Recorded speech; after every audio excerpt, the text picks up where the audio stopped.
gostaríamos de realçar o facto de o Sr. Presidente ter se comprometido a realizar eleições.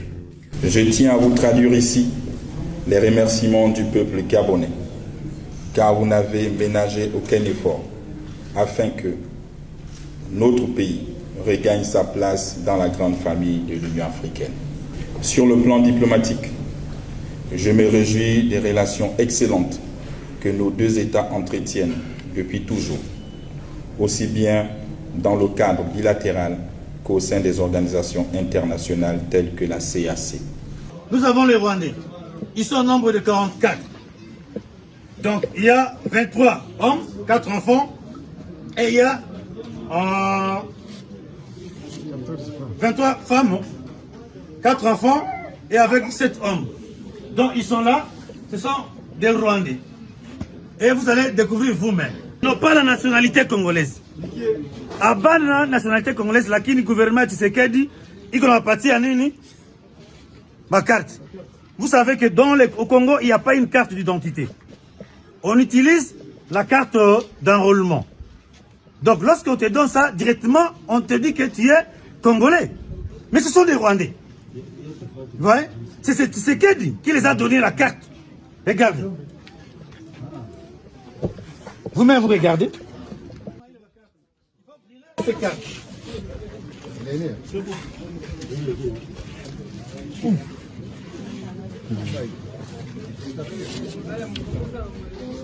Ok.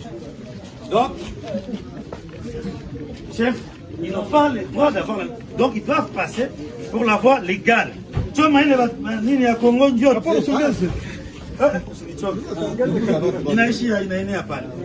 Donc, tunachoma hiyo afande Jimmy anasema vizuri sana.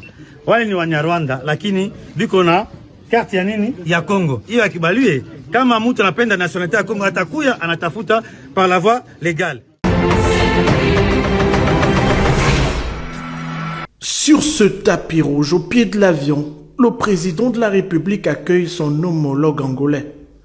À l'aube de l'entrée du Gabon dans la 5e République, son Excellence João Manuel Gonçalves Lourenço arrive à Libreville pour une visite de travail et d'amitié de 24 heures.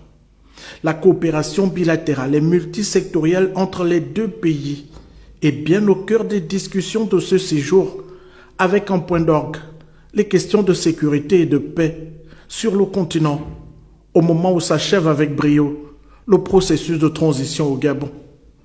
À la sortie du salon d'honneur, l'hôte de marque du président de la République s'est livré à un bain de foule au contact de la communauté angolaise mobilisée pour la circonstance. Leader des deux nations, membre de la communauté économique des États d'Afrique centrale, Brice Clotaire Oligui Nguema et João Lourenço devraient avoir des échanges fructueux au cours de l'audience prévue ce jour au Palais Rénovation. Accueil solennel marqué par la revue des troupes suivie de l'exécution des hymnes nationaux angolais et gabonais.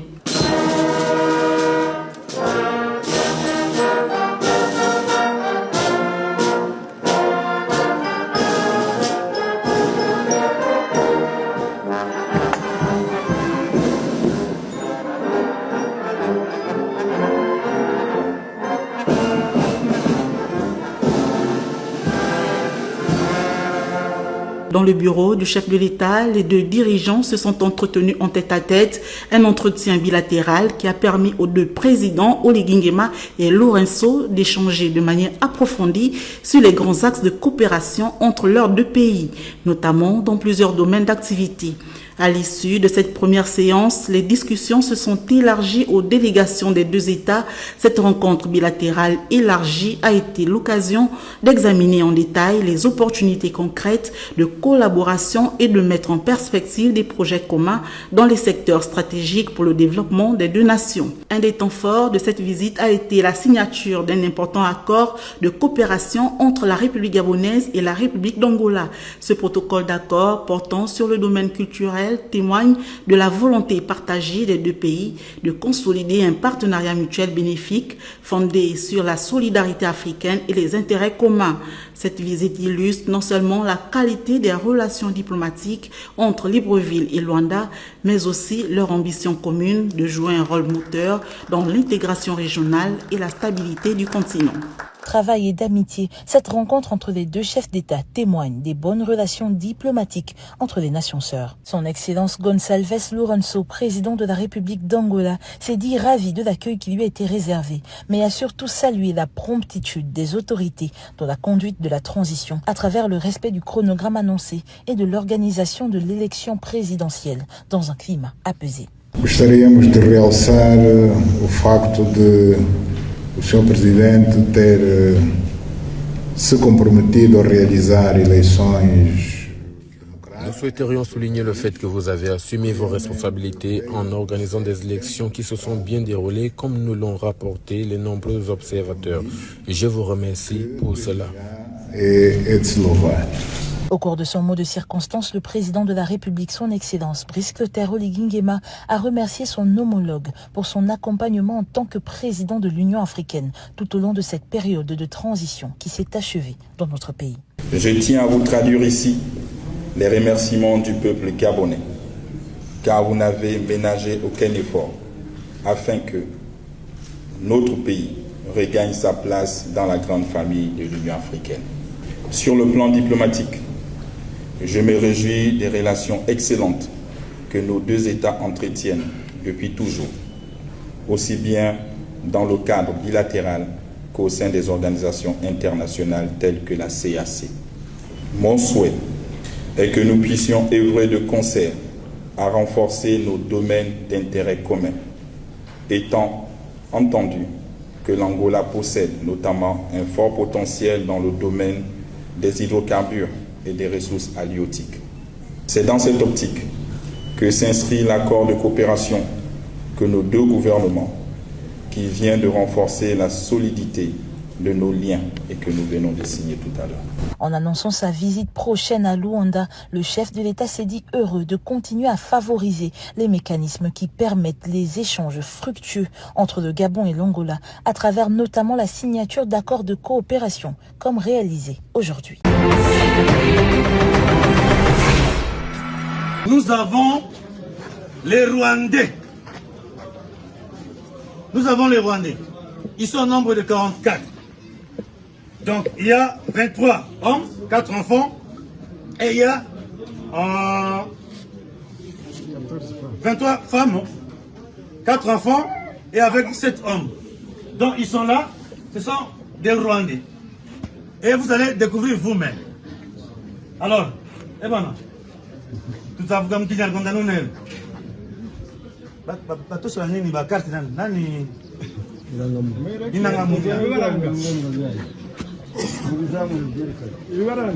vous allez voir les cartes d'identité.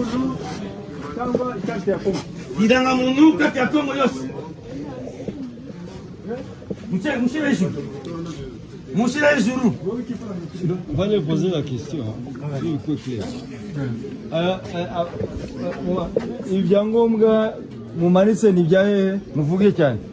Il demande si ces cartes-là sont... C'est la carte. Ah, ibyangombwa by'u Rwanda mwabisize. Wewe cyasigaye. Vuga cyane. Wowe cyasigaye. Uvuze ngo cyasigaye mu rugo ari. Uvuze ngo cyasigaye mu rugo nini? Ok. Muzane byangombwa ya Congo. Muzane ya. Ya Congo. Yandi by'u Rwanda bavuze ngo cyasigaye. Ya Congo. On doit les ravir.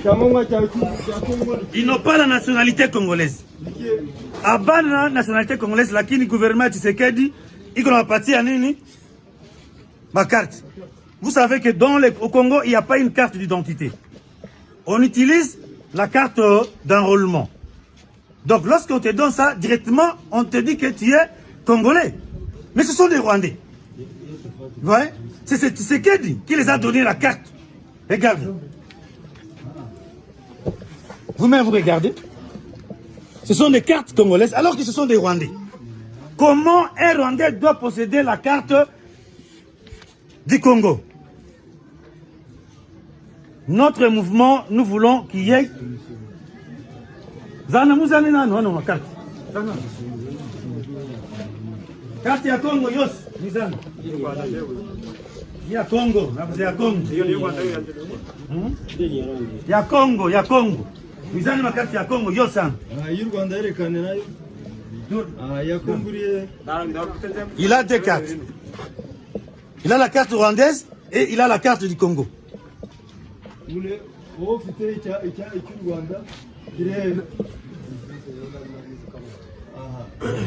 Wirekano.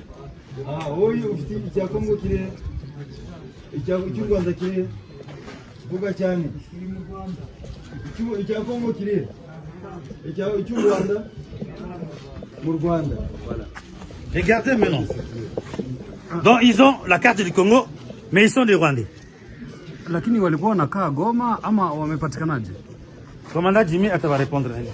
Wa mama na wazee wanasema ni Wanyarwanda. Inamaanisha nini? Inamaanisha ya kwamba kuna Wanyarwanda wamekuja hapa kwa njia zenye hazijulikani. Wamejipenyeza wenyewe, lakini wakati wanafika hapa government ya Kongo inawapatia documents za nini za Kongo. Ndio hizi. Na wenyewe wanakuelezea kwamba documents zao za Rwanda wengine wameziacha nyumbani hapa kando kando, wanatembea na hii ya Kongo. Na zingi wengine wanasema yeye ameirudisha ameacha Rwanda. So naona wale ndio wanafanya confusion. Tena ile yote ni nini? Government ya Kongo ndio ilikuwa fanya hiyo manyanga. Na ndio hao sasa Wanyarwanda familia za kwao. Sasa mmewakamataje? Tumekamata wakati tulikuwa tunafanya msako. Tumefaa bouclage. Hisi tumekamata wale wa criminal ndio ngisi tumekamata na hao Wanyarwanda. Hisi tumekamata wazalendo na FRDC. Vile ndio tumekamata vile Wanyarwanda hao. Na wenyewe wanakubali. Anasema mimi niko Mnyarwanda lakini niko na rulema ya wapi ya Kongo. Ndio wanaongea wazi. Na vile ndio. Idadi iko ndio wameelezea idadi ndio. Idadi iko hapa 44 44 Okay. Na hivi mtafanya? Kuna njia, kuna process. Government yao iko huko ngambo, kuna mpaka yetu ya Rwanda na Kongo. Afu tutawapeleka, kuna kwa njia halali za kuwapitisha ndani, wanarudi kwao bila tatizo. Donc c'est clair, hein? Nous, ils n'ont pas la nationalité congolaise. Ce sont des citoyens rwandais. Alors, s'ils veulent rester au Congo, ils doivent passer par la voie légale. Alors, ils n'ont pas droit de porter la carte d'identité congolaise. C'est pour cela que nous allons brûler ces cartes maintenant. Chef, oui, quoi? Va filmer, va t'afouter nini? Alimet.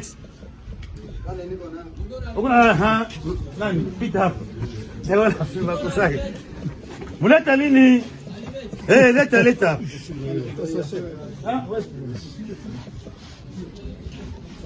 Leta Alimet. Donc, nous allons brûler ces cartes. Ils n'ont pas le droit d'avoir la nationalité congolaise.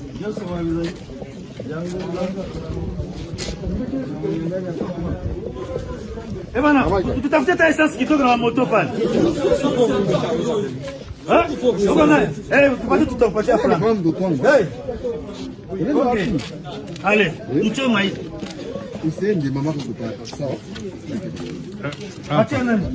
Chef, ma chef de Nani, nous avons territoire quoi?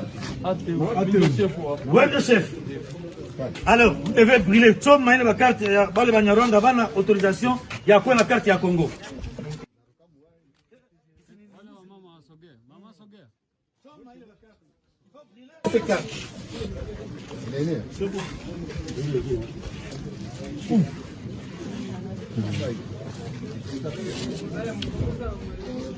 Ok. Donc, chef, ils n'ont pas le droit d'avoir... Donc, ils doivent passer pour la voie légale. Tu vois, il a Congo,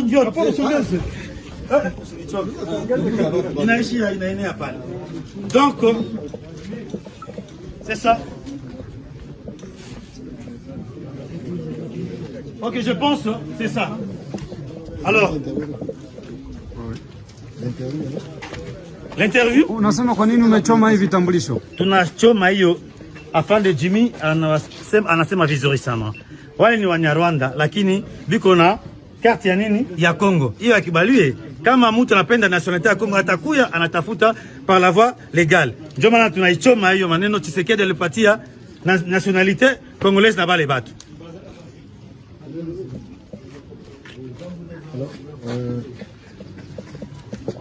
nationalité ebyiri y'abakongomani n'iy'u Rwanda. Amategeko yacu ya Kongo ntabwo yemera kugira ubwenegihugu bubiri. Ugomba kuba umukongomani wemewe n'amategeko. Aba rero twasanze bafite ibyangombwa bya Kongo kandi atari abakongomani. Urumva bo bonyine babyivugiye n'abanyarwanda twababajije aho bavuka naho bakomoka, bahoze batubwira za Busasamana, bahoze batubwira za Rubavu, bahoze batubwira za Bugeshi gutyo. Et vous aviez fait passer cet examen-là au bâtiment administratif, à l'oral. Il vous souviendra qu'il y avait un étudiant qui avait eu 16 sur 20.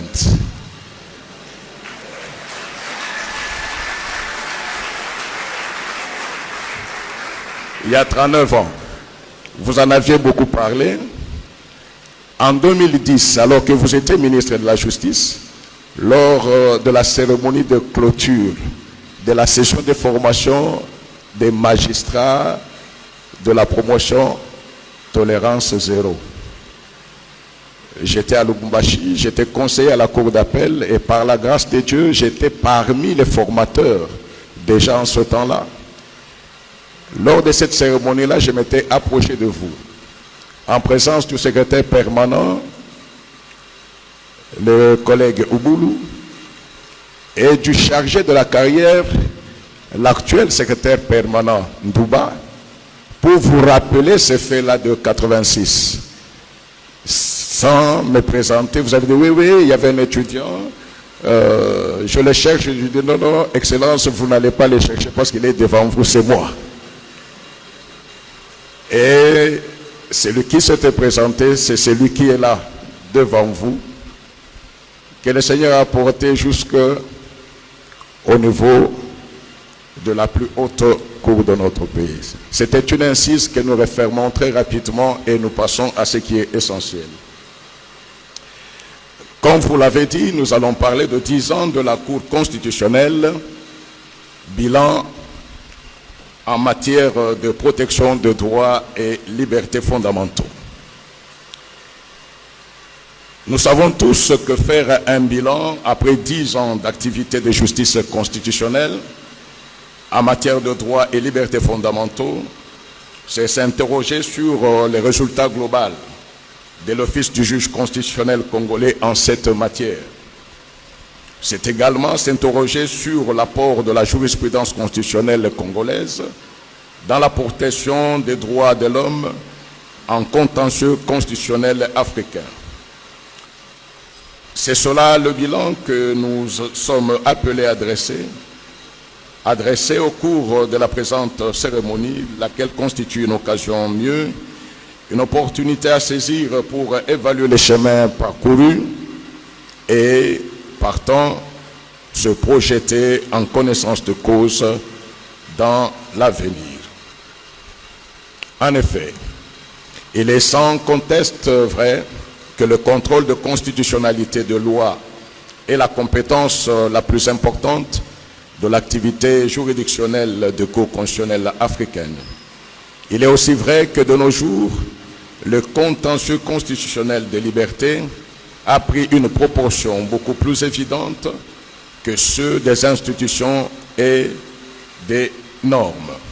Cet objet du droit constitutionnel est devenu l'objet phare de la triptyque dimensionnelle de cette discipline fondatrice du droit public, l'état de droit, au point que cette discipline, dans sa dimension institutionnelle, est celle normative, quoique des libertés. C'est ce que certains auteurs soutiennent lorsque, se référant notamment au droit français, ils disent que la justice constitutionnelle n'a été véritablement reconnue en France qu'à partir du moment où le Conseil constitutionnel est devenu protecteur de droits fondamentaux, tellement est fort le sentiment selon lequel la justice constitutionnelle s'identifie aux libertés. Lié au principe de la dignité humaine, comme toute juridiction constitutionnelle, la Cour constitutionnelle de la RDC se voit confier, au terme de l'article 150 de la Constitution, la mission constitutionnelle de protéger les droits et libertés des citoyens dans le cadre de son office. Écrit El Hadj Omar Diop, il arrive souvent qu'elle soit saisie sans une habilitation expresse pour connaître du litige. Mais comme les droits fondamentaux sont en cause, la haute instance se reconnaît compétente pour répondre les contentieux au nom de sa mission générale de gardienne de droits fondamentaux. Cette affirmation révèle en réalité une des fonctions de la justice constitutionnelle pour la protection de l'individu, celle de dynamiser la liberté exprimée par les droits fondamentaux. En effet, la Constitution est un instrument vivant qui doit adapter son contenu aux changements sociaux majeurs, étant donné qu'elle a vocation à régir des situations non prévues par son auteur. Elle doit nécessairement faire l'objet d'une adaptation et d'une évolution constante, mais mesurée. En 10 années de production jurisprudentielle, il s'y est indiqué qu'en matière de protection des droits fondamentaux, la Cour a étendu par voie prétorienne sa compétence à l'égard d'actes d'assemblée et des décisions de justice et a contribué au développement jurisprudentiel de certains droits fondamentaux protégés dans la Constitution.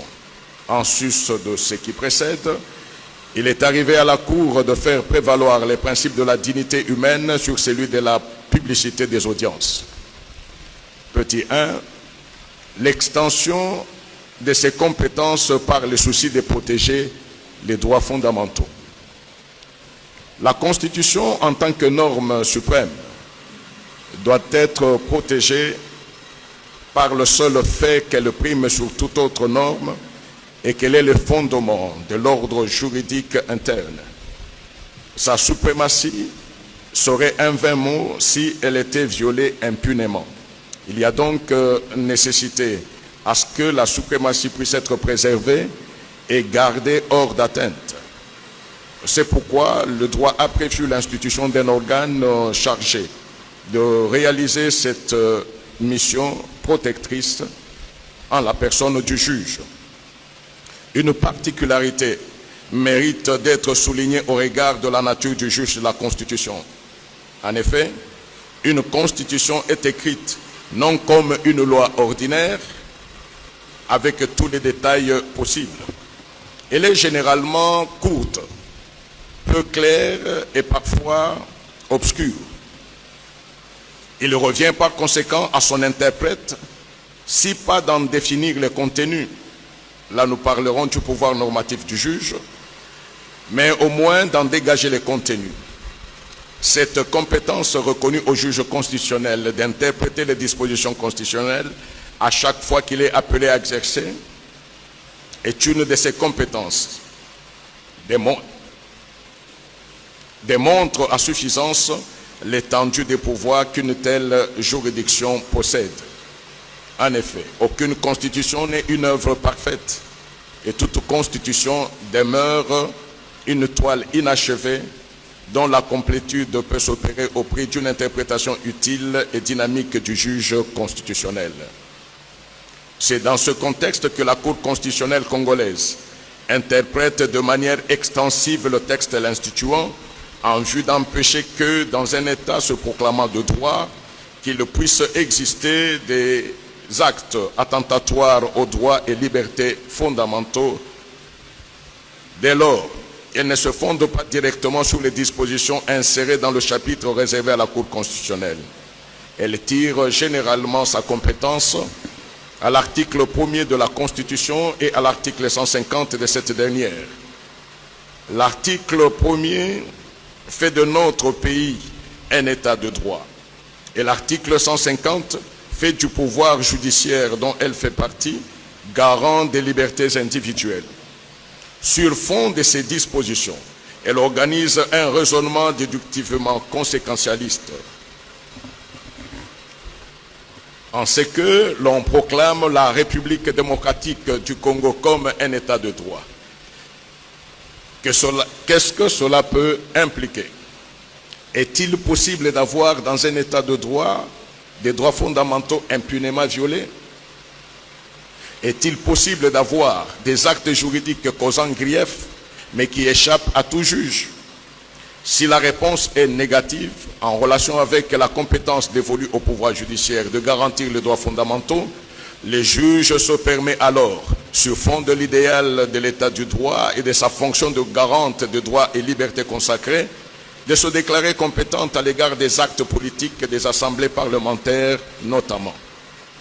Une telle technique, motivée par le souci de protéger la démocratie et l'état de droit, ou globalement les valeurs démocratiques, sociales, voire humaines, inscrites dans la Constitution, s'inscrit dans une démarche recourant à l'interprétation par objectifs fondés sur les valeurs.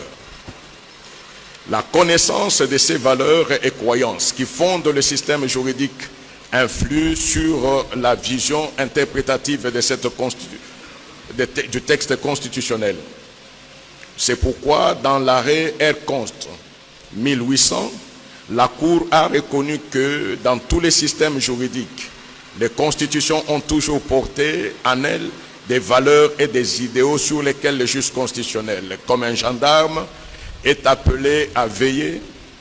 Et telle que conçue, la Constitution du 18 février 2006 ne permet à aucun pouvoir organisé par elle de porter atteinte ni aux droits fondamentaux, ni à l'équilibre du système démocratique ou à l'équilibre de pouvoir, ni à l'état de droit, sinon son écriture même ne serait qu'une farce absurde et qu'elle serait vide de sens et d'essence. Si, conformément à la Constitution, il n'appartient ni au législateur ni au gouvernement de censurer les décisions des juridictions, d'adresser à celles-ci des injonctions ou de se substituer à elles dans le jugement des litiges relevant de leurs compétences, il est évident que le constituant n'a pas entendu laisser libre champ aux organes juridictionnels de porter atteinte aux valeurs fondamentales de l'État moderne telles que garanties par la Constitution de la République démocratique du Congo. De ces valeurs figurent en primeur les droits et libertés fondamentaux de la personne. La nécessité de leur protection a abouti aujourd'hui à une jurisprudence constante dans laquelle le juge constitutionnel se déclare compétent, non sur un point de vue formel, mais plutôt matériel ou substantiel, de connaître de tout acte juridique échappant à tout juge et pour lequel il y a une protection, il y a une prétention de violation d'un droit fondamental. C'est dans ce sens que la Cour est arrivée à intégrer le contrôle des décisions de justice dans sa juridiction, en s'inspirant notamment de ses décisions sur les actes d'assemblée, de la théorie de contrôle universel de constitutionnalité, de son pouvoir de régulation ainsi que de sa crainte de créer un vide juridique. Avec l'arrêt rendu sous R-Const 1800, le 22 juillet 2022, l'ouverture de sa saisine à ce type d'acte a été réalisée. La Cour a jugé que l'immunité qui couvre les décisions de justice saute devant le juge constitutionnel lorsque ces décisions sont attentatoires à l'état de droit, aux droits de l'homme, au principe de la démocratie pluraliste et à toutes les autres valeurs supérieures consacrées par la Constitution. Depuis lors, d'autres procédures ont été ouvertes devant la Cour contre la décision du Conseil d'État, voire notamment le R-Const 1882 du 22 mars 2023 et de la Cour de cassation, voire le R-Const 1933/1941 du 12 mai 2033, dans lesquels elle a affirmé cette position. Point 2. Le développement progressif de certains droits fondamentaux. Durant cette décennie, la Cour a connu de nombreux recours des justiciables contre les décisions des assemblées politiques délibérantes. La plupart de ces recours concernent soit le droit de la défense, soit le droit à l'égale protection de loi. Nous allons à titre d'illustration présenter la perception de la Cour relativement au droit de la défense. Petit 1, le droit de la défense. Dans une espèce en 2017, la Cour est saisie par un gouverneur qui a été renversé à la suite d'une motion de défiance pendant qu'il se trouvait en dehors de la province au moment où la motion en question a été adoptée. Son déplacement était justifié car opéré en toute régularité du fait qu'il était appelé à répondre à des obligations étatiques à Kinshasa concomitamment à la notification de la motion initiée contre lui. Dans son argumentaire, la Cour a souligné qu'après avoir notifié l'existence d'une motion contre le gouverneur, l'Assemblée provinciale devait inviter le gouverneur à venir présenter ses moyens de défense à la plénière, au cours de laquelle cette motion a été débattue. Ne l'ayant pas fait, et aussi du fait de ne pas préciser ni l'heure, ni les lieux où serait débattue cette motion, la Cour a jugé que la simple notification de l'existence de la motion à l'intéressé ne pourrait valoir invitation, vu son caractère général et imprécis. Ainsi, la Cour a conclu à la violation du droit de la défense. Dans une autre espèce, en 2025, la Cour est saisie par un vice-gouverneur déchu qui, invité pour répondre à une interpellation, verra celle-ci être transformée le jour de la plénière en motion de défiance, laquelle a été adoptée le même jour. La Cour a jugé que, même si le requérant avait pris la parole pour se défendre contre les griefs portés contre lui, le fait simplement qu'il n'ait préalablement pas été informé que la procédure enclenchée contre lui aboutirait à une déchéance constitue une violation du droit de la défense. Pour la Cour, le respect du droit de la défense implique que la personne mise en cause ne puisse être sanctionnée sans qu'elle ne soit mise au courant que la procédure initiée contre elle aboutirait à une sanction. Cette vue du droit de la défense constitue une des avancées majeures de la Cour constitutionnelle dans la protection des droits fondamentaux des citoyens. Ainsi, dans la même espèce, la Cour a jugé qu'en vertu du respect de son droit de la défense, l'interpellé, c'est-à-dire le vice-gouverneur déchu, devait, au moment où son interpellation était transformée en motion de censure, bénéficier d'un délai raisonnable pour préparer sa défense. Pour la Cour, le temps nécessaire à accorder à la personne accusée entre l'information des greffes à sa charge et le jour de sa réplique constitue une composante indispensable du droit de la défense. En effet, au-delà de l'information sur les greffes, la personne sur laquelle pèse un risque de sanction doit disposer d'un temps et de facilités pour préparer utilement ses moyens de défense. Grand point 3. La primauté du principe de dignité humaine. Aujourd'hui, il n'est plus possible de parler du droit constitutionnel sans les juges constitutionnels, ni du juge constitutionnel sans la préoccupante question de la dignité des personnes et donc des droits fondamentaux. Dans une espèce presque récente, la Cour constitutionnelle a été saisie par voie de questions préjudicielles au travers d'une exception d'inconstitutionnalité soulevée en pleine audience contre l'article 566 de la loi portant Code de la famille pour violation de l'article 20 de la Constitution. Pour les requérants, les débats en matière du divorce devaient se conformer à l'article 20 de la Constitution et non à l'article 566 du Code de la famille.